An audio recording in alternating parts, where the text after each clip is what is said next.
Shut up and sit down. Welcome to the Health and Wealth Podcast with your hosts, Tim and Carter. What's trending, Enrichers? Carter Wilcoxson, founder of CSI Financial Group here, with my co-host and former wealth advisor, Tim James, founder of ChemicalFreeBody.com and your new health advisor. This is the show where we reveal the connection between physical and financial abundance. Hey, welcome back, Enrichers. Carter Wilcoxson coming to you from kind of overcast Phoenix, Arizona. It's, supposed to be like the most brutal part of the summer out here in Phoenix. But this morning I walked outside. I'm like, where am I living at right now? It's kind of crazy. Nice little overcast, cool. It is monsoon, time of the year. So we've been getting a little bit of rain, some overcast and everything. So that's nice. But Enrichers, thank you very much for joining us for another episode of the Health and Wealth Podcast Show. And as is normal, especially these days, I am joined by my esteemed co-host, Dr. Ben. Dr. Ben in the house. How are you doing? I'm doing great. It's nice and sunny here, nice and cool. We got the sun. Maybe we're just taking up all the sun for today. Well, it's Orange County, it's Huntington Beach, whatever. It's always nice there, right? It is a little bit in the winter, not so fun, but for right now it is. Yeah, I got you. Hey, Enrichers, I am super stoked, speaking of Southern California, and I said that for a reason, because our guest today that I'm very excited about sharing some stories about how we started together, got connected. We're going to be talking about his backstory. I want to go ahead and bring in Anson McDaniel by way of Castle Pines area, Colorado. Anson, how are you doing? Doing great, thank you. I was just kind of laughing at both of you about your weather. Yeah, well, you just got through coming into Phoenix. You actually happen to be in our office today, another part of our office doing this recording. But the weather's fairly nice there in Colorado right now, isn't it? Yeah, it's really hot here. You weren't being honest at the beginning. Phoenix is hot. No, I talked to my wife this morning. She said it was 48 degrees this morning where we live. We live a little bit up in the mountains outside of Denver. Oh. And I was driving to your office, Carter, and it was 96 degrees, exactly twice what it was at my house. So, yeah, I prefer 48. Yeah, I guess it's all about perspective and what you've grown to, right? It really is. Yeah, yeah, for sure. Well, hey, Enricher, sit back and enjoy. We are getting ready to just go ahead and jump right on into it. Anson, as is normal on the Health and Wealth Podcast, we really want to get a sense of, how you got started in the financial services industry and, eventually get into like what you're doing right now. But, give us a little bit of an idea, on how you initially, were interested in financial services and then ultimately, maybe who pulled you into the industry. Well, it was a lot of years ago, so this could take up the whole podcast, or I could just give it to you like really quick. Get deep. It's all good. We don't cut any corners for us. All right. Well, I actually started in the business May 1st of 1983. So it's been 41 years since I started. I was 22 years old at the time. And I started in Denver, Colorado, and as a captive insurance agent for a company that actually is still around. They've changed their name. It was Preferred Risk Insurance back in the day. I had a great mentor, and boy, I think you guys know this. That can make a huge difference in somebody's career, right? To have good mentorship. And he was just fantastic. Still around, long time retired. Larry Baker, just a great human being, salt of the earth type person. And he just took me under his wing. Didn't know anything. Thought I knew everything. And anyway, that's the start of the business. He had a big emphasis on life insurance. We were back then doing property casualty as well. But he basically taught me life insurance and, how to do all the things that, a life insurance agent can do. And then just through a series of events, ended up becoming an independent broker in the 90s. Let's see, I guess it would have been the early 90s. and really got into doing planning from another mentor that taught me how to plan for higher net worth individuals, mostly business owners. And I just fell in love with that whole segment of business, and helping them plan and do estate planning. I was able also to connect with a great estate planning attorney in Denver, and that was kind of my first section that kind of took me to the mid to late 90s, and then actually moved back to California, there, Dr. Ben, in your area where I grew up, and hooked up with an old business partner, and we started a brokerage. My son joined me in 2002, and we've been working together now. I guess that would be 22 years together. And just, I don't know, love what we do. Love working, Carter, with you. And I think you'd mentioned kind of want to talk about how we got connected or something like that. Yeah. Well, for sure, we're gonna get into that. But let's talk a little bit about your family, because your son's not a doctor, but he is Ben. This is true. He's Benjamin. Are you Dr. Ben? Are you Benjamin? I'm Benjamin. Yeah. He's Benjamin Paul. He's actually just turned 40 in June this year. So it's feeling really weird to have a kid who's 40 years old. But I do. We have another daughter, or I have two sons and a daughter. Ben is my oldest. My daughter, Megan, she's 36. And then my son, Zach, is about to be 35. Ben has 3 daughters of his own.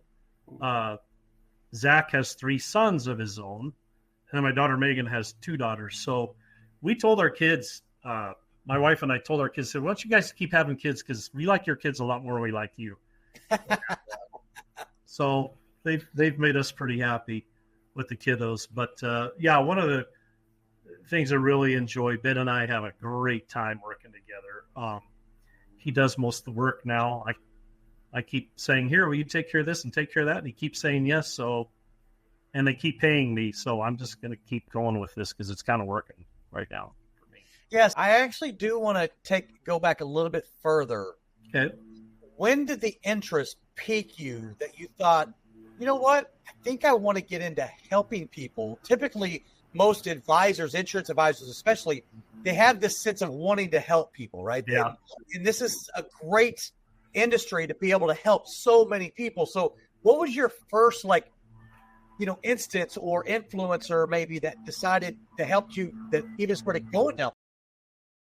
Yeah, gosh, it'd have to go way back to probably my dad. My dad spent his entire career helping people. He was a minister for nearly 60 years. And so I had an example there of, that whole idea, as you say, of helping others. And he was a great, great man. Lived until he was 92, and just, like I said, a wonderful, wonderful, wonderful person. But I think as far as in the business goes, my mentor, the early on mentor who taught me life insurance, I learned early on that it was really a huge need, and it was, just helping families get that peace of mind, knowing that if anything were to happen to the breadwinner, or, and I learned about writing spousal insurance as well, and putting the economic value on stay-at-home moms and how important that is. And so I got a real sense of helping people early on. But I think the biggest thing that really, I guess to your point, kind of clicked in me, or really turned in me, and really helped me kind of move in the direction that I've been going for quite a few years. This was in the late 80s, early 90s, and I had a high net worth business owner that I was doing some planning for, and I was actually with a captive company at the time, and we were getting pretty deep into his estate planning, and I realized that the plan that the company I was working with had to offer him to help solve his estate planning issues, it wasn't going to cut it. And I'd been spending some time with some other advisors who were independent, and I realized that the product, so to speak, the solution was good. The solution was right on, working really close with the estate planning attorney I was talking about earlier there in Denver. But the solution from the company, I had to admit, wasn't going to cut it. So I ended up referring him to a colleague to take care of his needs. And that was a turning point for me, because then I realized, you know what, if I really find a lot of fulfillment in, working with the higher net worth individuals and helping them find solutions. And the only way I'm going to be able to do that with a clear conscience is to be able to, go independent. So I left that captive situation. That was I think it was in 94. And then that's been going on now, I guess, for 30 years. Yeah, 30 years almost exactly, right? That's crazy. So yeah, I do want to talk a little bit now about great background, and we've laid some foundation here. But I do want to talk a little bit about, and why I said, Southern California, and I'm stoked about this or whatever. As I've mentioned to you in the past, the very first time we ever spoke, I was in the car on the way to Disneyland with the family, right? I remember that. Yeah, so if you can share a little bit about what your initial introduction to me and how we started, conversating, share that a little bit of that story from your perspective. That's funny, because same kind of a similar situation where I had a referred to me from one of my clients, a high net worth couple. And they had just a unique situation that I felt like I needed to just bring in some help. I wanted to make sure I always like an extra set of eyes on kind of where we're headed, and kind of a team approach, rather than just, hey, I know everything and this is the best thing, you need to do what I tell you. I just, that whole thought process of dealing with other people's money, you want to make sure you're really doing what's best for them. And so I was speaking with a colleague and explaining the situation to him, and he said, do you know Carter Wilcoxson? I said, nope. And he said, you need to talk to him. And I said, great, give me his number. And that's how, I called you, and you picked up, even though you're on vacation. And we had a good conversation, and that was 5 or 6 years ago, something like that. Yeah. And that client actually has become a great client of ours. Very happy. And man, we've done some great tax planning for them with some help from Andrew Victor in your office as well. And just, boy, the connection was huge for me and my son. And so anyway, yeah. Yeah. Well, it's, and I just wanted to sort of get that story on record from your perspective, right? And the fact that the reputation, obviously, that I had out there was such that when someone came to you, or you were asking for a second set of eyes or another opinion, that, someone was like, oh, well, yes, you need to talk to Carter Wilcoxson there, especially if you don't know him. And we have been sort of symbiotic, from the get-go, because we are all about wanting to help people, right? Doing the right thing for the client. Now, in our industry, obviously, it can be very lucrative, but it's even more fulfilling if you can really help people that you've done such a phenomenal job, right? That they are ecstatic. You help them so much that they then ultimately, a lot of times, introduce you to those that they're very closely connected to, right? And then that just compound effect can benefit, everybody. I've been saying for a long time, obviously money is important, right? Sure. But if you start out with, I'm doing it for the money, you'll never get there where you want to get. Eventually you'll be stagnant at best. Well, it's not that motivation is not sustainable. Correct. There's never enough. Yeah, it's exactly right. Never enough. So it's really important to partner and work with those that are, you have a shared philosophical alignment in a lot of instances. And that sort of that key foundational thing is that you want to do right by the client. And forget about this. I know that there's this big push about fiduciary out there and but you can be a fiduciary and not be looking out for the best thing for your client, right? Now you're kind of relegated to have to become more of that, but you either believe you want to do the right thing for the client. So it's not necessarily you have to be a fiduciary per se in order to do the right thing for the client. Because even at the time you were talking before, when you're at your captive agency and you're like, yeah, our solution I don't think is going to fit. I want to do the right thing for the client, even though it wasn't going to ultimately benefit you. You knew you wanted to make sure the client was benefited. Yeah, it's Ben and I, not Dr. Ben, my son Ben, and I joke a lot. Like when we hear phrases like, "Well, I'm going to be honest with you now," and we're like, "Well, I hope so. I hope you're going to be honest with me. You've been lying to me," or we'll hear somebody say, "We are a company that do exactly what's best for the client." And look, come back as well. I hope you do.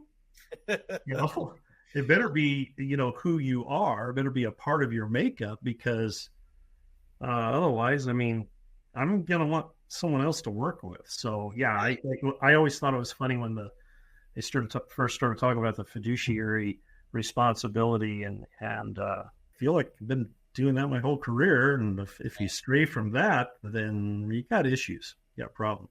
Yeah. Speaking of funny, that always reminds me of that skit with Chris Rock where the guy's like, I take care of my kids. You're supposed to take care of your kids. Yeah. We keep the lights on at our house.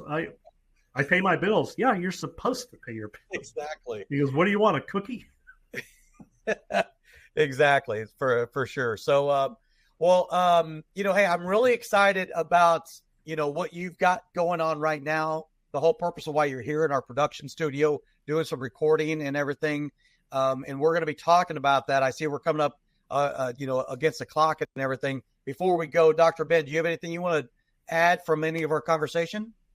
No, just going back to just talking about the principles of serving your clients first. It's like that resonates with me. And there's a lot of people out there, and heard a great story last week.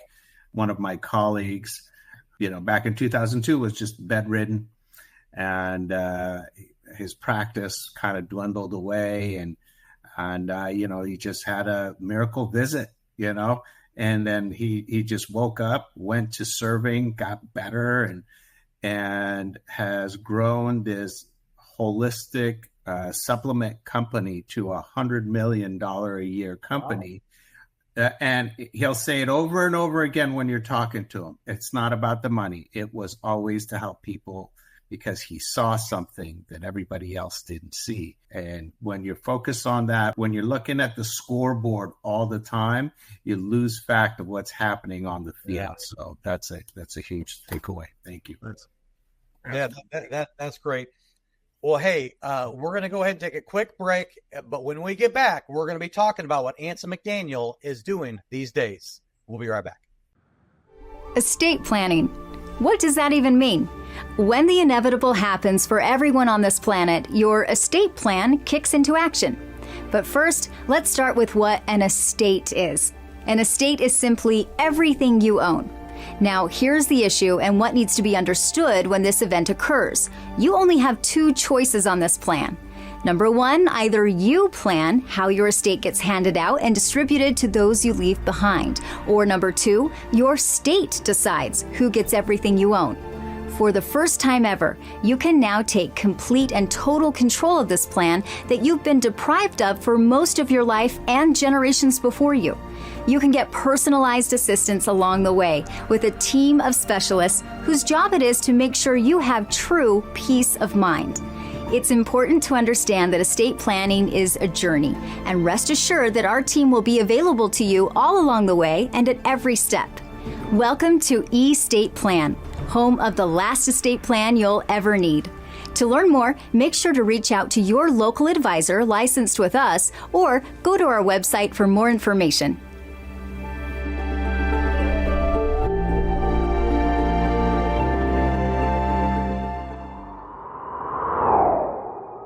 Hey, and welcome back, Enrichers. Thank you again for joining us for another episode of the Health and Wealth Podcast Show. Right before the break, we were talking a little bit with Anson McDaniel about the fact that he's in Phoenix, Arizona right now, where it's nice and steamy hot as far as he's concerned. Yes.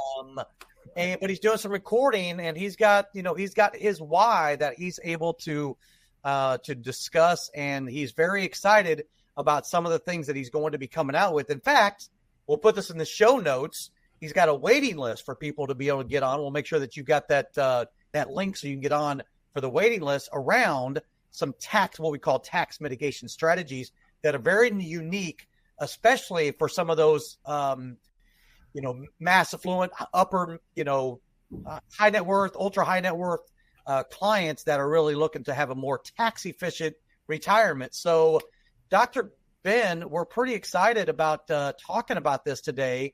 And, the fact that our guest son's name is Ben, that's kind of cool too, right? Right.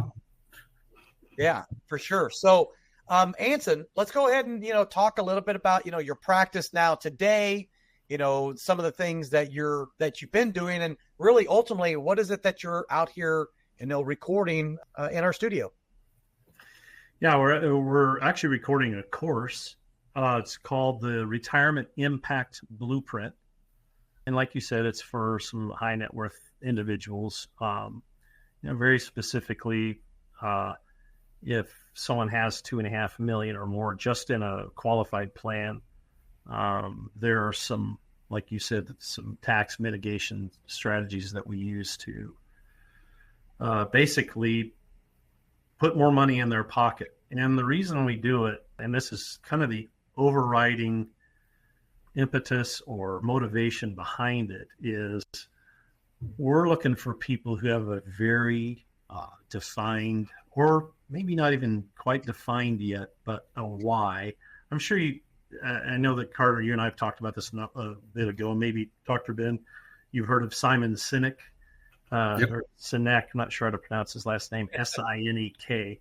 But everyone watching, if you haven't heard of him, just go to YouTube and type in Simon Sinek, Sinek, He'll pop up. Yeah, he'll pop up. And just put, it starts with why.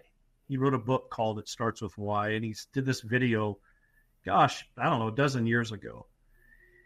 And basically, we're looking for people who have a purpose behind, or an understanding, or at least something in their heart that is causing them to say, there's a reason I'm here more than just, kind of what you said, Dr. Ben, earlier.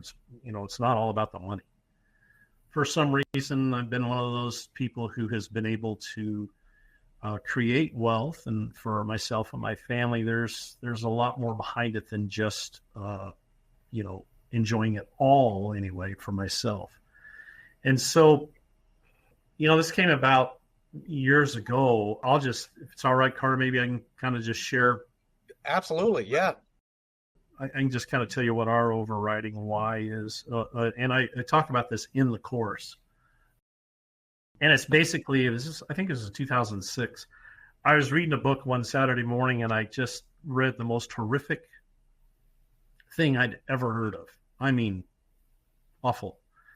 And, I'm sure maybe anybody listening to this is going, man, this guy's kind of naive. But I had no clue of the amount of human trafficking and sexual exploitation of children that was going on not only in the world, but here in the U.S. And it just hit me like a ton of bricks. Like, I thought, wait a minute, what? And I think a lot of it is because, obviously my kids are adults now, but I've got those 8 grandkids I was talking about. And I was so taken aback that depth of evil could even be real. And so I began searching, is like, okay, who's doing something about this?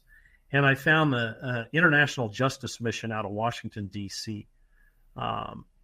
Gary Hagen is the founder of this organization. As a matter of fact, there's a TED Talk to go see. Go Google Gary Hagen, Haugen, TED Talk. He's an Ivy League attorney. And actually most of the staff at IJM, International Justice Mission, are a bunch of Ivy League attorneys. That same thing. They had great practices, and they're like, there's got to be more than just, being a lawyer in society. And then they realized, man, we can go after this evil that's around the world, and we can free these kids, free these families. And they spend a lot of time working with authorities, police, judges, attorneys in different countries, and teaching them about laws that can be enacted. They talk with different, I'm not sure what you would call them, congresses in other countries, and help them enact laws to protect families from even like slavery. There's more slavery in the world today than there ever has been in the history of the world. Never knew that. Craziness. And so shortly after reading this and finding IJM, I found out this was back in the day when they were doing, fundraiser dinners, and they did this one in La Jolla, down in San Diego area. And I bought a table, and I got my kids, and I got them to get all their friends. I say all their friends, a bunch of their friends, and they were all either high school or college age, to bring them to this banquet because I wanted to expose them to this. And, and obviously we raised a lot of money for the organization. And since then it's kind of grown into, there's two other organizations that are very near and dear to our heart that we support. One of them is A21. They're actually right there in Orange County. I think it's in Costa Mesa, right next door to you there, Dr. Ben. A21, the number 21.org, and check them out. Doing great work, not only internationally, but here in the U.S. And they do a ton of work on awareness. And then another one that I've always loved this guy, but I'm from Colorado, so I can't help it. I'm a Bronco fan, is the Tim Tebow Foundation. Man, what he is doing he calls them the MVPs, the most vulnerable people around the world. It's an incredible work. So we're happy and proud to, link ourselves with them. And then, so what we're doing with the Retirement Impact Blueprint is we're looking for people who have a heart to do more with their funds than just hand a third of their money over to the IRS when they retire. So we have a strategy that we work very closely with Carter's team to help people save almost, in some cases, up to 90% of the taxes that are due to the IRS in their retirement plans when they start taking withdrawals, and use those monies instead to funnel towards, they don't have to funnel it towards my particular organizations. I'm be thrilled if anybody listening to this wants to get a hold of me and wants to join our community that we're building, our I even say it in the course, our tribe that we're building of people who want to make impact rather than just do the status quo. Well, it's time to retire. I'll take my required minimum distributions and give the IRS a third of it. So the IRS can fund their why, and we all know what their why is. I'm not interested in funding that. So I don't know, Carter, I hope I've been talking a lot, so I'll stop there. No, I don't want you to stop. It's seriously, like when you came out here maybe 2 months ago, you sat down, we got into the conference room / boardroom, and we were there for basically 2 days talking about what we wanted to do. And it all started with your why, right? Yeah. It all started with the purpose, right? There's got to be more, because you can't take it with you, as the saying goes, right? So there's got to be more that you can do. Well, if you can create a win-win situation where by being impactful, and I love the name of your course, right? The Retirement Impact Blueprint. Yeah. I mean, absolutely perfect, brilliant, right? So now let's take a lot of those tax savings we've got. And a lot of times, by the way, you become a lot more philanthropic the older you get. We know just actuarially speaking, that's what happens, because as you get closer, that you're in the fall and the winter of your life, so to speak, you do become a lot more philanthropic, because you do start thinking about, you're not 21 anymore, right? You're going to live forever when you're 21, right? In fact, shout out to my son, C.S. Wilcoxson. He's there helping to, man the teleprompter, right? Yep. 17 years old. I say this all the time. It's amazing how a 17-year-old can simultaneously know everything and nothing, right? Anyway, but the point is, as you get older, right, you do start thinking about, what can I do? So we know that a lot of these endowments that are created through all these like different, school endowments, it's crazy, in the hundreds of billions of dollars. Right. Well, on a more macro level, we can be able to ultimately help a lot of these higher net worth clients with the tax implications that are designed by our federal government to really fill their coffers, or we can actually mitigate those things with a lot of these proprietary solutions that we have, with my team and business partner, to now be able to do something a lot more impactful with those dollars versus sending it off to some mechanism that it's going wherever, right? Continued debt that's happening, right? I think we're like, $36 trillion debt? Crazy. It's crazy. Yeah, this is money they're going to give to the IRS anyway, right? Yeah. And what's awesome about this is we're using the IRS's own rules to provide the strategy that people just don't know about. They know the status quo. I got to start taking my RMDs. Well, now it's April 1st after you turn 73. They keep moving that goalpost. Yep. And I'm sure that, it'll be moved again. But they just figure, well, that's all I've got. That's all I can do. And it's like, no, man, we can implement some very basic, rules that the IRS allows people to use. And like I said, in some cases, up to 90% of their taxes are kept for themselves. So then they can, I borrowed this phrase from you, Carter, and your team. You talk about passing on your values, not just your valuables. And, we do that with our kids. They're, like I said, I involved them when they were young. My youngest teenager, my oldest in his early 20s. And, so they have a heart for this. It's just one of the statistics I heard Tim Tebow say it. It's heartbreaking. He just said in our own country, in the United States, there's 50,000 kids tonight that won't be sleeping in their own beds. They should be home. They should be home in their own home with their parents. And this is a scourge that I don't know. I don't even, like I said already, I don't even have words for it. We can make impact. We can fund organizations. I'm not going to be the guy, and I've read about some of these rescues who literally bust down the doors of brothels or apartment buildings where these kids are being held captive and bust them out of there. It's pretty harrowing. I'm not that guy. But if I can help find a bunch of people that are like, who hate this as much as I do, and we can take money that we're going to give to the IRS anyway and funnel it towards something like this, man, I'm all in, man. All in. Yeah, for sure. Well, and one of the things that I said, and I have to give credit where credit's due. This is from Tom Cormier. When we were in that conference room talking about all the things that you wanted to do, you wanted to come out and you wanted to talk with us, you wanted to meet us more face to face and make sure that we were all, simpatico, so to speak, on the direction that we wanted to go, right? I mentioned about Tom Cormier's quote about, values versus valuables, and he said it best, and I regurgitate this quote on a regular basis.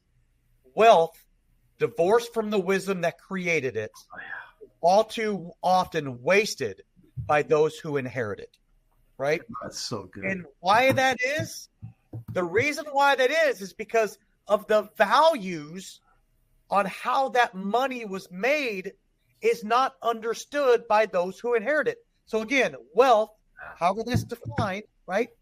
divorced from the wisdom that created it is all too often wasted by those who inherit it. So with all those things in mind, we set out on this, task, if you will, to record, do these modules in this class, this, what do you call it? This course, right, that you're doing, so that we can essentially kill two birds with one stone, right?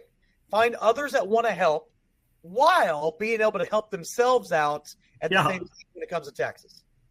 Yeah, it's great. You reminded me, there's another great author, an attorney he's retired now. I think he lives in Aspen, Colorado. James Hughes, look him up. Man, get his books. If you're a reader, read his books. He's written a number of books, but it's all about, one of them is called Family. Actually, that's one of our bonuses we're giving away in this course, is we're going to send people that book who are interested. I know a lot of people don't like, necessarily sit down and read a bunch of books, but my wife calls me a bookaholic, so that's kind of my thing. I love books. But man, he spent his entire career working with like uber wealthy people all over the world.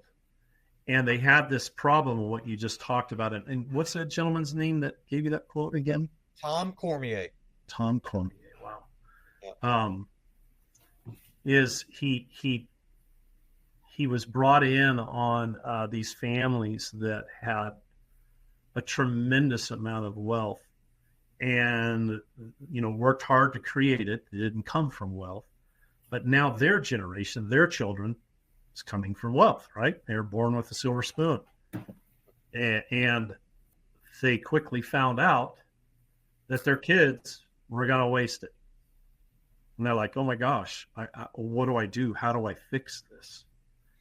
And so James Hughes just written all kinds of volumes about how to help families invest in their human capital, where many of them have spent so much time on their financial capital or their social capital, and they let their family/human capital go by the sidelines or go by the wayside until they got older, kind of what you were talking about earlier, and went, uh-oh, I'm getting ready. I'm in the winter of my life. I'm getting ready to leave this earth, and I'm getting ready to hand off all this money to my kids who can't handle it. Boy, just get some great stories, but then also some great solutions on how to invest in the human and family capital. Man, it's just great stuff. So, yeah, that's awesome. So, I see that we are coming up on our next break. That was phenomenal insight. Thank you so much for sharing that. And obviously we have a shared passion. And, when we sat down and we talked about that, I mean, I was like you, I was like, I'm all in. Let's go. So I offered up our studio, obviously, right, for you to be able to come in. Thank you. And because it was just that important. So I, donated that, so to speak, if you will. And we're doing all that. We've got an amazing videographer that, shoots all these things, international award-winning videographer, by the way, that works for me, that as far as I'm concerned is the top of the top in that space. But anyway, Dr. Ben, before we go on any breaks, is there anything you want to kind of sort of that maybe hit you or, resonated with you? That's just right up my alley. The why is the biggest, most important thing in my practice. We had a staff meeting this morning. We get set on the why, and it's the driving force. It's the thing that gets you out of the bed. It puts your feet on the ground and keep you moving forward. And I just love that about what you're bringing to the table. And it's definitely touching, man. Anything that has to do with children. And I've been following that for a while now, and know the seriousness of it and the impact. Yeah. And man, hats off to you and your team for stepping into that. Yeah, thank you. Yeah, it is awesome. There's no doubt about it. And we're very excited about, when it finally launches and everything, which, maybe we'll talk about that whenever the next segment, when we hop in there. So in Richards, we're going to take a quick break. And when we get back, we will get into the health side of the Health and Wealth podcast. You are on with Dr. Ben and Anson McDaniel, and we will be right back.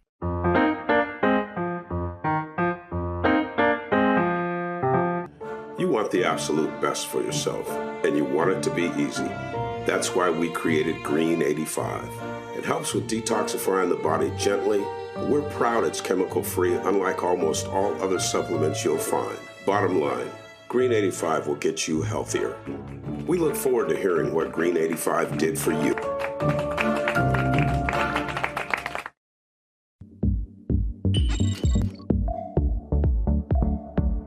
To get this product and our other amazing products, go to chemicalfreebody.com. That's chemicalfreebody.com.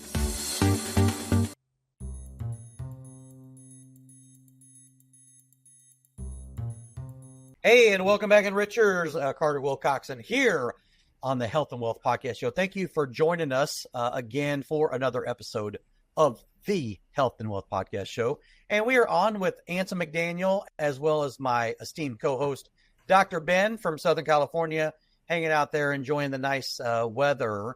And, of course, our guest.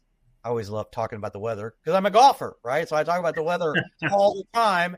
And you actually got a chance, Anson. You didn't get a chance to go, but your son, Ben, actually went to the BMW Championships. He did. For a Ryder-Cup captain that just won. Yeah, he actually went and took a couple clients, and had a great time. Perfect, awesome. Well, I'm going to go ahead and just hand it over to Dr. Ben now here, and this is the health part of the Health and Wealth Podcast. Anson, go ahead and chit chat and ask anything that our listeners, as we call the enrichers, that you think might be of benefit to them as well.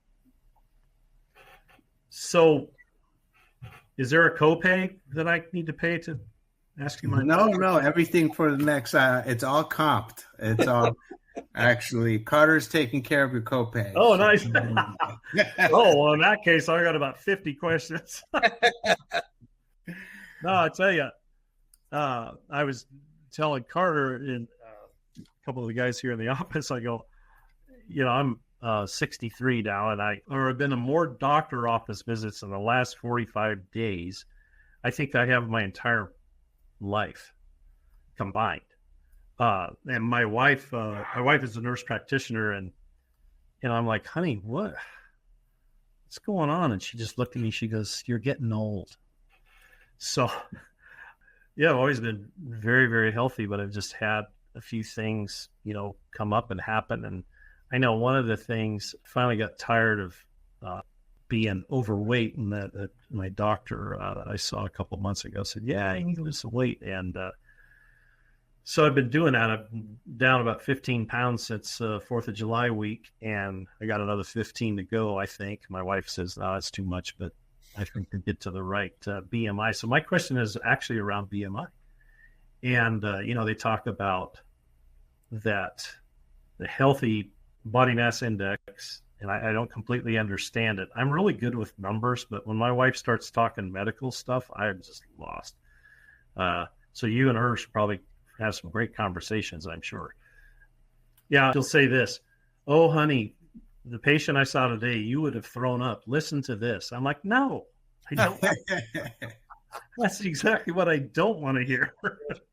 She loves that stuff. And then I start talking numbers, and she's like, oh, God, that's horrible. Yeah, that's right up my alley. So, yeah, we're into solving problems. I'm a problem solvers for health. I love it.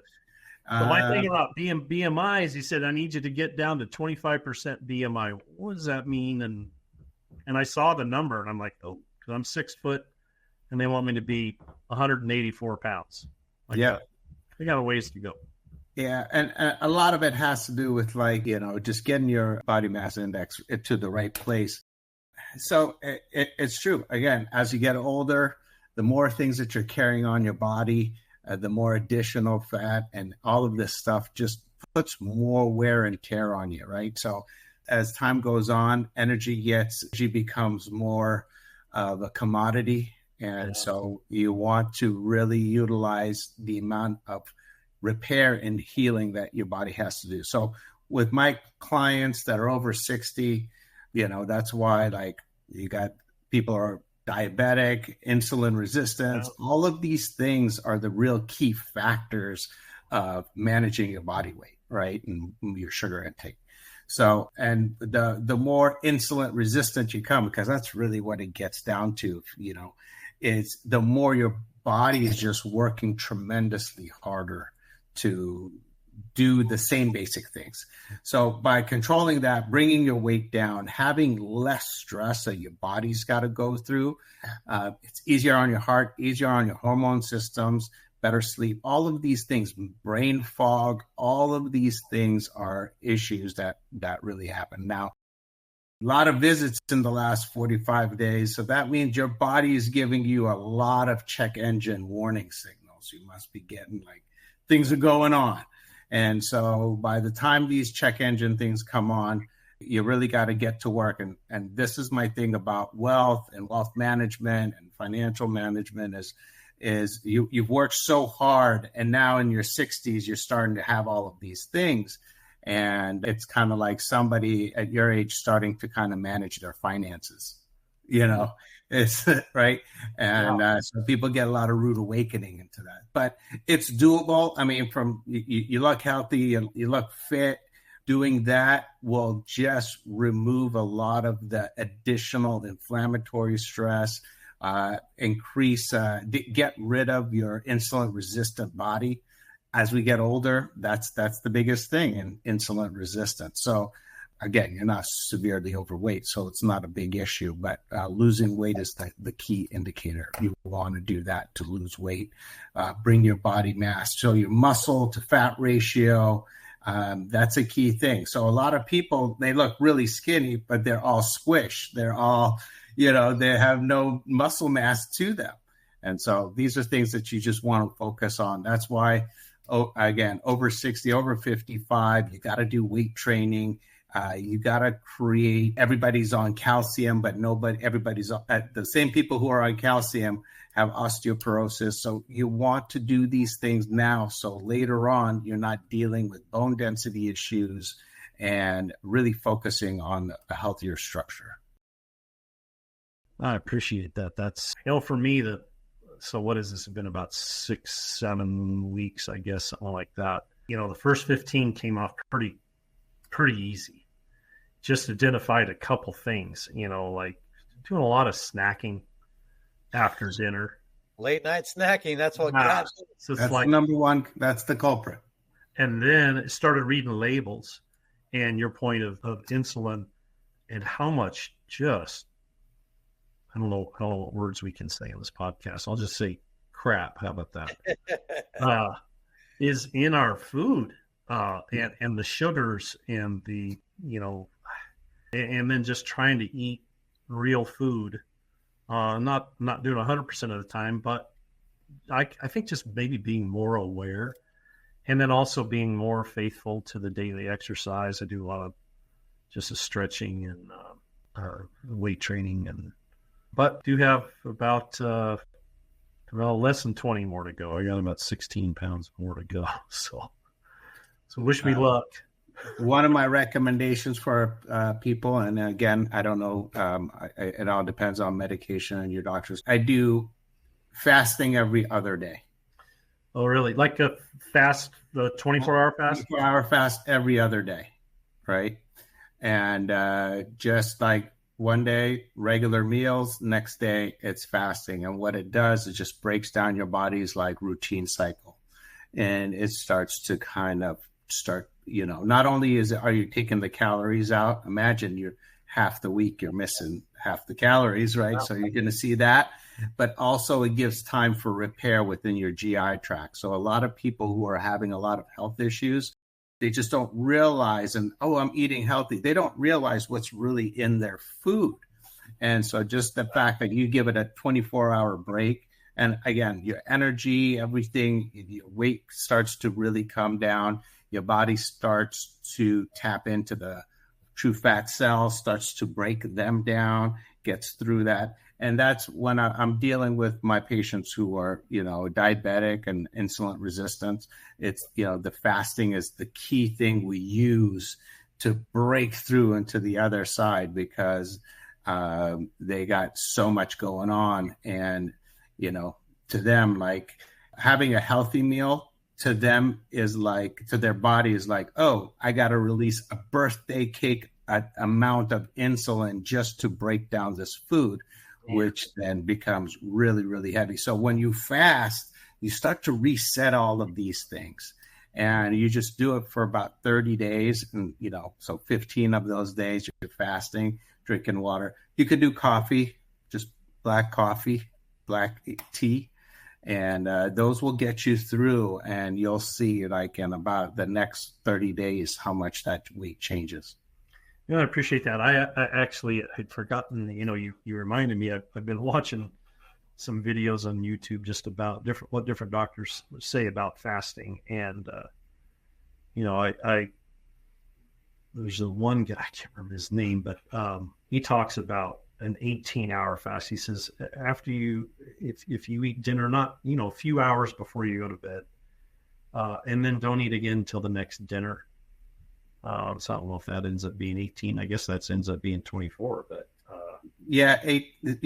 intermittent fast is 18, and if you really if I have some really severe patients, and they're still healthy, but they're going through a lot of GI stuff or inflammatory stuff, with monitoring and checking everything. We check the blood pressure, we check the blood work.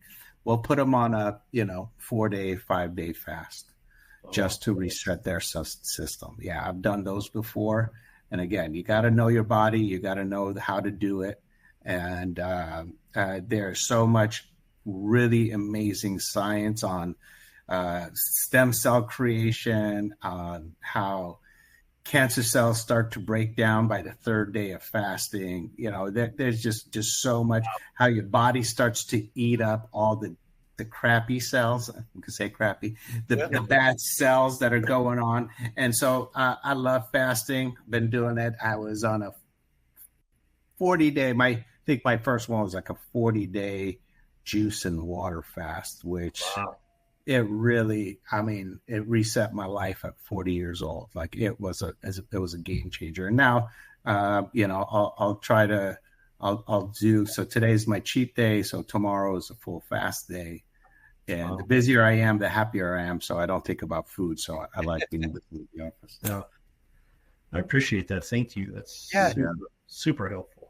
Yeah. And, I'll talk a little bit about the fast because my previous co-host, which, Tim James, shout out to him. He talks about, fasting and water fast and about how so many huge benefits to it. And I made the determination at the beginning of the year, last year, 2023, to do a 3-day water fast, right? Nothing water. I didn't even drink my coffee, I only drink coffee black. I've been drinking it black now for 20 years now. But water only. It was funny. On the 3rd day, right, by that time, you kind of sort of built up like, just – when you wake up, you're not eating, so you're sort of you can do it. But I'll never forget. On the 3rd day, I got an email article about the benefits of a 5-day water fast. I'm like, yeah, man, I'm telling you, 3/5 of the way there. Yeah, exactly. Yeah. I'm telling you, if you are in crisis and you're in semi-good health, right, there's nothing like these fasts to reset everything. Unfortunately, it's only in the wellness world. There's very few, and I'm in a medical building. I work with MDs, dietitians. I got them all. I got everybody in my building. A lot of them are even clients. And, they're like, I was like, but the science is there. The facts are there. The results are there, and it's tremendous. It's really, really good. But again, not for everybody, but if you are going through something and you're not on a lot of medication, and you have the ability to, if you got a good wellness coach or somebody who can work with you, it's definitely worth it. Yeah. Well, that's awesome. And by the way, I'd never heard the whole, 30 days, every other day fast. That's actually interesting.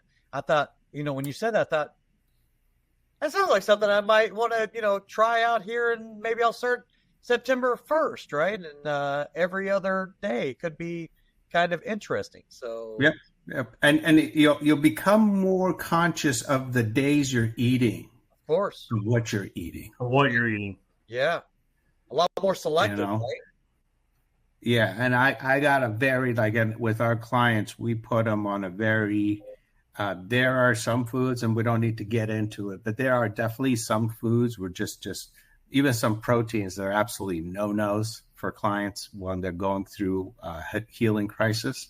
So, we get them like a lot of the grains are out, certain vegetables are out, certain fruits are out, and really just sticking to, red meat and just a few vegetables. That's pretty much about it. Very strict, huh? Mm-hmm. Yeah, but the results are there. They know it. They see it. And once they're coming out, I was like, what? I'm like, yeah, your migraines are being, there's people who I just get them off seafood and their migraines go away. So. Wow. Yeah. Well, I remember I watched some sort of I'm pretty sure it was a Netflix documentary, and it was around food or whatever. And one of the things that they had were talking about were some of these kids that were like on the spectrum or autistic, changed their diet, completely changed how they were, right? It was like a totally different kid, right? So food, I mean, we are what we eat. There's a reason why that saying exists, right? Mm-hmm. So it is so critical. And the sad part is, truth be told, what they're putting in our food, right, is also, that's why we try to eat organic every chance that we get. Grass-fed, grass-finished beef and things of that nature. It's really, really important to me.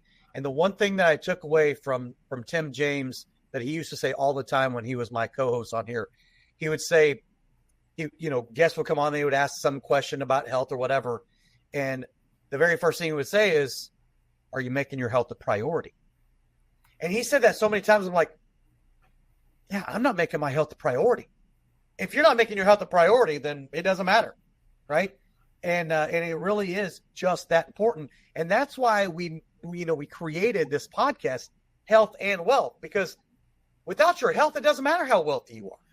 No. Right. It really does not, matter at all. Your longevity is not going to be there if you don't have the right type of health to create longevity. Right. So anyway, Anson, do you have anything else that you want to ask Dr. Ben before we let him?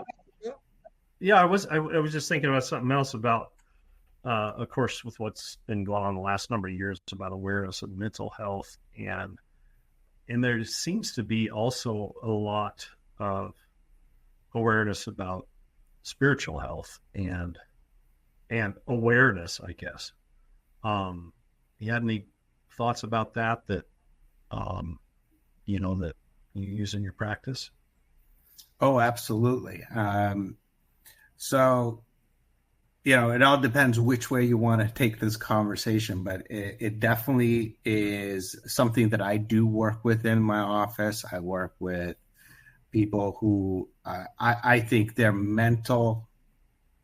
They're just the fact that they're sometimes just lost spiritually, and just it leads to more health issues. I see it, And so I think one thing leads to another. The lack of a spiritual connection leads you to becoming just more vulnerable to certain things, and especially in the mental realm, whether it's social media and all of this, that just moves you more into your thoughts become things. So if you're not grounded, right, if you don't have a spiritual why, then the chances, from my 26 years, then if you don't have that spiritual why, then your physical why will follow suit also. You're not going to have that.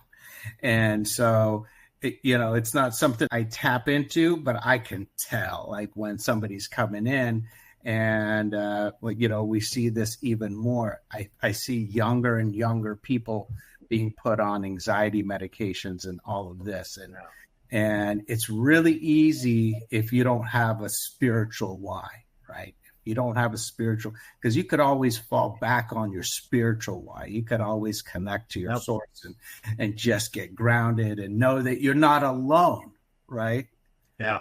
When people are out there and they're feeling alone and they have anxiety, and unfortunately you can't just pop out and say, hey, you need to read the Bible. Sometimes I do. I'm like, when was the last time you were in service or church or this or that? I'm like, you need to get connected, man, because I think you're fighting a spiritual battle, which you think you're alone, but you're not, and I can't help you in that realm. And so in my practice, everything goes. So everything's on the table because I got to look at the client holistically, just like you do. Look at everything. And we definitely know there's a spiritual battle going on. So we got to work even harder nowadays for our younger kids, just like you said, whether they're being trafficked, whether they come out of it and just really serve them and give them purpose. Yeah. Well, that's so good. I appreciate you sharing that.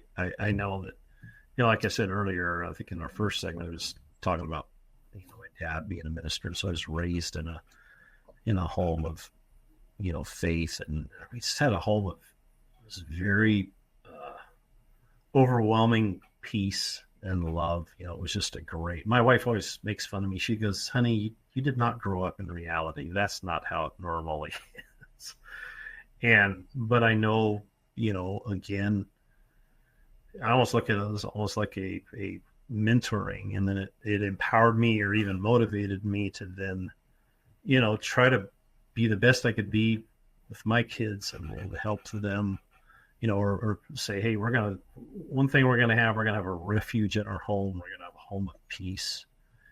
And we're going to, obviously have a home of a deep, deep love for one another. And I know for me, it just, as you go through those seasons, and I think, Carter, maybe you even mentioned it about you get to this fall and winter of your life, and you know how it is in any journey. The further you get down the road, the different the scenery looks. Your perspective of something you saw from afar off, and now you're right on it. It looks different. You have a different approach. And I know for me, just the whole spiritual journey has been, it's been a journey, and it's pretty cool. I like it, or there's been a, morphing and a changing and a growing in that. And you're so right. There's a battle, spiritual battle, going on. And boy, you gotta be equipped, don't you? You gotta have the tools to make it. You really do. You really do. And so it's great how I see you kind of got your kids, and hopefully they could spread it down to their kids and keep that going. That's all we can do. It's just like that. We can't take these things with us. We got to pass it down properly. Yeah. Yeah. So good. Pass on those values. That's for sure. So, well, that is a great place for us to go ahead and end our show today. I want to go ahead and thank Aaron Richards again for joining us for another episode of the Health and Wealth Podcast, and be able to see all of our previous phenomenal, wonderful guests like Anson McDaniel. Please go to our website at www.thehealthandwealthpodcastshow.com and make sure to like, share, and subscribe wherever you get your podcasts, Apple, Spotify, Podbean, whatever the case may be. So for my esteemed, fantastic co-host, Dr. Ben, I am Carter Wilcoxson, saying thank you very much for joining us for another episode of the Health and Wealth Podcast. Anson McDaniel, thank you. Thank you for very much coming out here. Thank you so much for being a phenomenal guest. Well, thanks for having me, Ben. Dr. Ben, thank you. Appreciate it. You got it. Pleasure. Absolutely. So until next time, Richards, we will see you on the Health and Wealth Podcast. Thank you, everybody. Hey, Enrichers, thanks for tuning in to another episode of the Health and Wealth Podcast. I'm your host, Carter Wilcoxson. And I'm your host, Tim James. And by God, we are committed to helping you guys have fat wallets, flat bellies. So tune in again for another episode, and make sure to like, share, and drink a lot of water. Or beer. You have just listened to the Health and Wealth Podcast with Carter and Tim.